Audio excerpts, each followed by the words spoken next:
Hello, it's Lizzy here, and I'm going to show you now how to install the zip into your pouch and how those tabs look absolutely beautiful once you've stitched your pouch together. So on my little desk here, this is the lining fabric, which is right sides up. My zip that we've just created a little while back is also right sides up, and this is our main fabric which goes right sides down, and that's your zip sandwich. Now you can obviously clip this together or pin this together, but I'm just going to go for it. I've put my zipper foot on my machine, so just you do the same, and I'm going to stitch all the way along. Now your zipper foot will allow you to go quite close to the teeth, but not that it jumps off, so don't be afraid of your zipper foot. So just get all those layers together.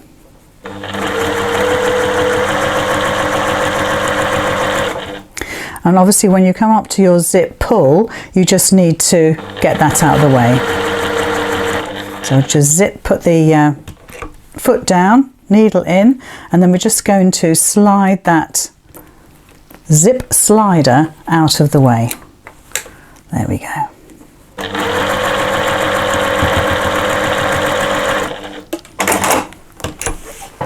So that's installed one side, and then when we look at it, you can see how neat that looks and how great the tabs look as well. So now what we're going to do is the other side. So just leave everything as it is. Let's just close that zip off. It needs a good iron. It's always good to iron all of this as you go. But we'll just finger press it out of the way, and I really want to top stitch that, but I'll put the other side in first. So the formula is the same. The right side of your fabric showing, your lining showing, there we go, and the right side of your zip showing. So just put your layers down, get that lined up neatly. We'll have to get that slider a little bit out of the way, and then you're going to put your good fabric, your pretty fabric, right sides down, and again we're going to make that sandwich. So again, you can pin this or you can use your quilting clips, but it's exactly the same as what we did before. So your lining fabric right side up, your zip right side up, and your good, nice pretty fabric right side down, and you're just going to stitch those layers together. So again, just pop these under the machine. So just keep an eye and make sure everything is lined up. And we're just going to move that slider, so I'm just raising my needle a little bit, lifting up my presser foot, and then just moving my zip along, and now we don't have to worry about it anymore.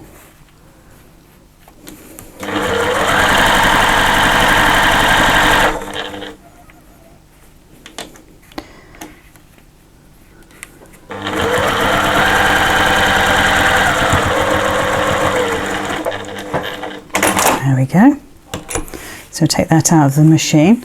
So I'm actually now going to go and press that, and then I'm going to top stitch it. So I've given it a really good press, nice iron. All I need to do now is just to top stitch this down. It gives a really lovely professional finish. So I've kept my zipper foot on so I can still go really close, starting from one edge, and you're just literally,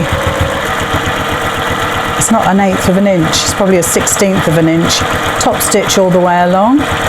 When you come to your zip pull, you may get past with your zipper foot, but I would always move it out of the way, just to make sure.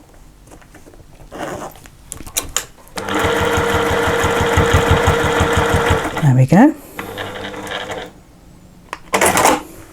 And then just come down the other side.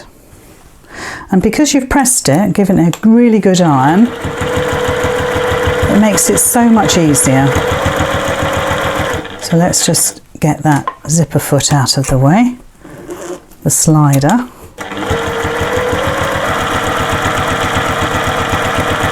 So let the machine take it through. There we go.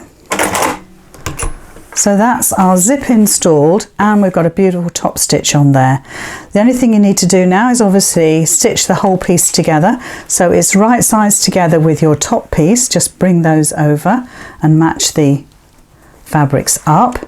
and then just take your lining underneath. So what you've got is a lovely sandwich. So your lining pieces are together, your top fabric are together, and we're going to stitch all the way around.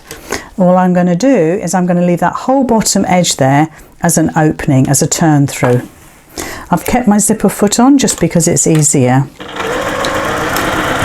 So about 1/4 inch in. And then when you come to your zipper part, I'm just folding that seam towards me. Just make sure you don't stitch over the beautiful fold that you made in your zip tab.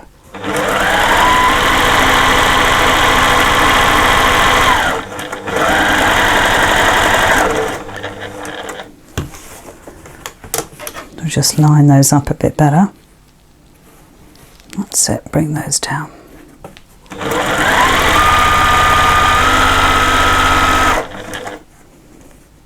And if they don't quite meet up, mine don't worry.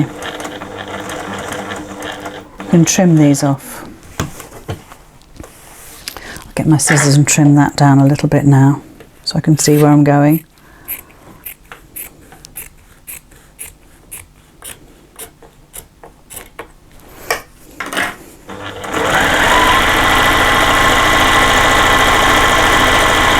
And as you come up to your zip again, so we folded it over there, we want to keep that going the same way. So just bring those together.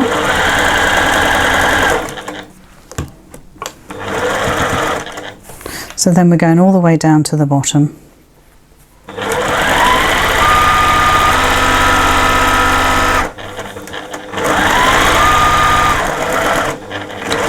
Back stitch just to strengthen. So now we've stitched all 3 sides, it's just a case of turning through. Oh, please remember to open your zip. And obviously you can chop these corners off if you want to, but we'll do this real quick just to show you. Push those corners out. And if you want to box these off, we'll do that in another video.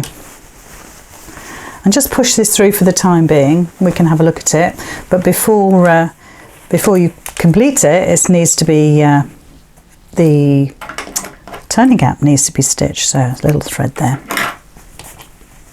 So again, you just might need to poke those tabs out. There we go, beautiful. So what we have now is a lovely pouch, perfect for the children's bricks. But like I say, you could box these corners off to make it more pouchy.